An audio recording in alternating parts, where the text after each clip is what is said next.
Kanpur tax bar association ने लखनपुर में एक बैठक आयोजित की, जिसमें माल के परिवहन से संबंधित जीएसटी अधिनियमों की धारा 119 और नियम 138 पर चर्चा हुई। इस बैठक में वरिष्ठ अधिवक्ता महामंत्री अमित शुक्ला ने संचालन किया और सचल दल से संबंधित प्रक्रिया का प्रोजेक्टर पर सजीव प्रस्तुति दी गई। धारा 129 के तहत सड़क पर माल के आदान प्रदान में आने वाली समस्याओं को लेकर एक बैठक हुई। इस बैठक में आशीष पोरवाल एडवोकेट और वकील संजय गुप्ता ने वैट अधिनियम के तहत आने वाली प्रक्रियाओं को सही ढंग से लागू करने की आवश्यकता पर बल दिया। उन्होंने कहा कि व्यापारियों के उत्पीड़न को रोकने के लिए इस बैठक का आयोजन किया गया है। इस मुद्दे पर हुई चर्चा धारा 129 के तहत माल के परिवहन में आने वाली बाधाएं, वैट अधिनियम के प्रावधानों का गलत इस्तेमाल, व्यापारियों के साथ उत्पीड़न, समस्याओं का समाधान। वकील संजय गुप्ता ने कहा कि इन मुद्दों को संबंधित अधिकारियों के सामने उठाएंगे और व्यापारियों के अधिकारों की रक्षा के लिए हर संभव प्रयास करेंगे। संगोष्ठी में उपस्थित अशोक कुमार अग्रवाल, केएल दीक्षित, पंकज शुक्ला, यस निगम, नरेश त्रिपाठी, रवि शुक्ला, अरुण श्रीवास्तव, आर.के. अग्निहोत्री, मोहम्मद आरिफ, मोहम्मद इरफान, राजा राम त्रिवेदी, अखिल शुक्ला, प्रभात वर्मा, हंसराज मोहम्मद, यूसुफ आदि बड़ी संख्या में अधिवक्ताओं ने भाग लिया। आशीष पोरवाल एडवोकेट कानपुर से हूँ।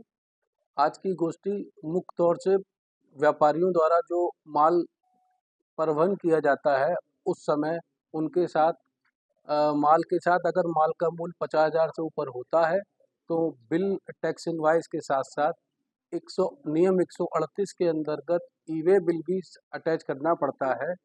और इस परिवहन में अगर सचल दल अधिकारी द्वारा जांच की जाती है, कोई कमी आने पर वो माल को रोकते हैं और जमानत जमा करा के माल को अवमुक्त करते हैं। और कभी ऐसे भी बहुत सारे मैटर होते हैं जहां उनकी मनमानी रहती है और प्रताड़ित किया जाता है इस तरह व्यापारी को, और उसमें व्यापारी का व्यापार और वाहन स्वामी का वाहन वो भी बहुत दिक्कत में रहते हैं।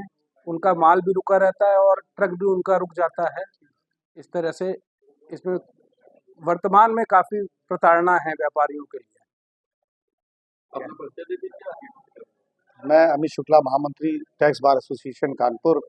आज की जो हम लोगों ने ये मीटिंग रखी है, ये जीएसटी के प्रावधानों के अंतर्गत जो सड़क से माल व्यापारी एक स्थान से दूसरे स्थान पर भेजते हैं, उनके संबंध में जो ये सचल दल के अधिकारी उस माल को रोक करके चेक करते हैं कि इसमें सही प्रपत्र लगे हैं या नहीं लगे हैं।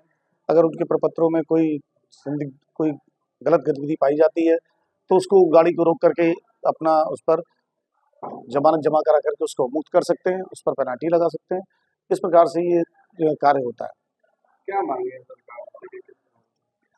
सरकार से सिर्फ इतनी मांग है, हालांकि ये समय समय पर हाई कोर्ट और तमाम कोर्ट्स इस बात को दिशा निर्देश जारी करती रही है।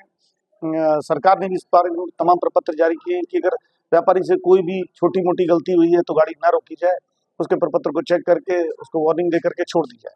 लेकिन इस तरीके की बात को अपने यहाँ सचल दल के अधिकारी उसको मानते नहीं है।